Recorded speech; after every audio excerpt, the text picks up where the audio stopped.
Aujourd'hui, je vous fais une vidéo sur les plantes qui soignent diverses blessures.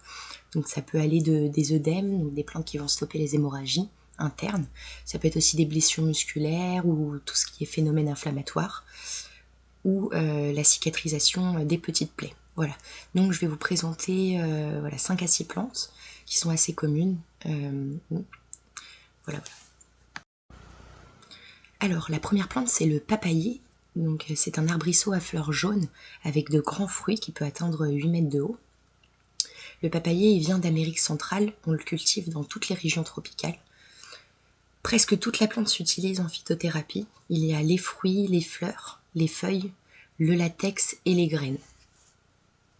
Dans le papayer, on retrouve principalement des enzymes protéolytiques avec de la papaïne et de la chymopapaïne, donc qui sont naturellement sécrétées par le pancréas et qui participent à la bonne assimilation et digestion des aliments.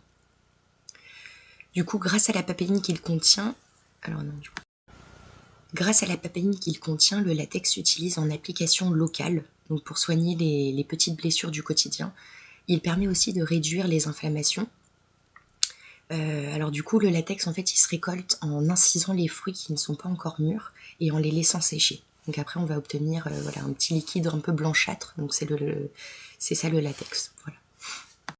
La deuxième plante est le chardon béni, donc qui est une plante annuelle qui présente une tige rouge et elle a des feuilles dures avec des petites épines. C'est une plante méditerranéenne qui aime les sols arides et pierreux. Alors dans la plante, on utilise seulement les feuilles et ses capitules qui se récoltent en automne. Le chardon béni, il est constitué de lignanes, de lactone sesquiterpénique. Il y a aussi un principe amer dont on lui doit ses vertus, la snicine, de l'huile essentielle, des polyacétylènes, des flavonoïdes. On y retrouve aussi des triterpènes, des phytostérols et des tannins. Alors la snicine, donc le principe amer que je vous parlais, est un puissant anti-inflammatoire et sous forme de baume, la plante elle permet d'accélérer la cicatrisation des blessures et des plaies. Alors il faut faire juste attention, si on utilise trop le chardon béni à forte dose, il peut provoquer des vomissements. Donc voilà, faire attention à bien respecter les doses. La troisième plante qui soigne les blessures, c'est la piloselle, qui est une plante vivace à fleurs jaunes, d'une taille de 20 cm à peu près. Donc elle est répandue en Europe et dans les régions tempérées d'Asie et d'Amérique du Nord. C'est seulement les parties aériennes qui s'utilisent et qui se récoltent en été lors de la floraison. Alors la piloselle, elle contient une coumarine qui s'appelle l'ombelliférone. On y retrouve aussi des flavonoïdes, de l'acide caféique et de l'inuline. Ce sera donc en cataplasme que les parties aériennes vont faciliter la cicatrisation des blessures.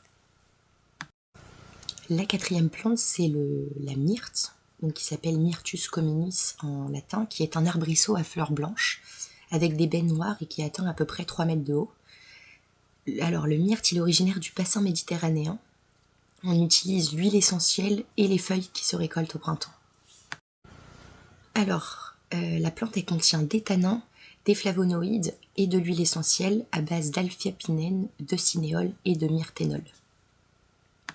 Ça va donc être les feuilles qui vont s'utiliser en infusion, en usage externe pour soigner les blessures. Voilà, donc il faut juste aussi faire attention avec cette plante à ne pas utiliser l'huile essentielle par voie interne.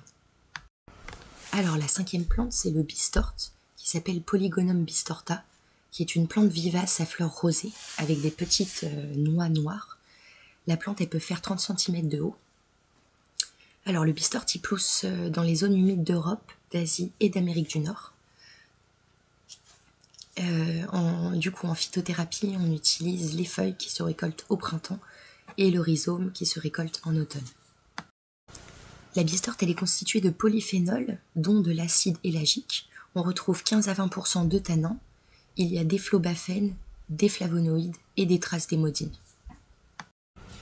Alors, on utilise le rhizome et les feuilles en infusion, donc les feuilles en infusion et le rhizome en décoction, sur les blessures pour stopper les hémorragies. La dernière plante que je vous présente, c'est la brunelle, qui s'appelle Prunella vulgaris en latin. C'est une plante vivace grimpante de 50 cm de haut. La brunelle, elle vient d'Europe et d'Asie, mais elle pousse dans toutes les régions tempérées du monde. On la trouve souvent au bord des routes ou dans des prés ensoleillés. Du coup, c'est les parties aériennes qui s'utilisent et qui se récoltent en été lors de la floraison. Alors, dans cette belle plante, on retrouve des triterpènes antacycliques, des tanins, des acides caféiques et rosmariniques, et des vitamines B1, C et K. Voilà. Donc, comme je l'avais dit dans des précédentes vidéos, je vous laisse le soin de regarder pour les constituants, voilà, de faire vos petites recherches et de vous renseigner. Voilà, si j'ai expliqué tous les constituants et leur effet sur le corps, on va dire que la vidéo aurait un autre intérêt, quoi. Donc voilà, mais si vous êtes curieux, en tout cas, c'est vachement intéressant. Et du coup, la prunelle, donc, elle est utilisée depuis des siècles pour stopper les hémorragies. Et elle permet aussi de soigner les blessures tout en ayant un effet tonifiant et protecteur des tissus. Voilà. Donc du coup, c'est les parties aériennes qui vont s'utiliser en cataplasme.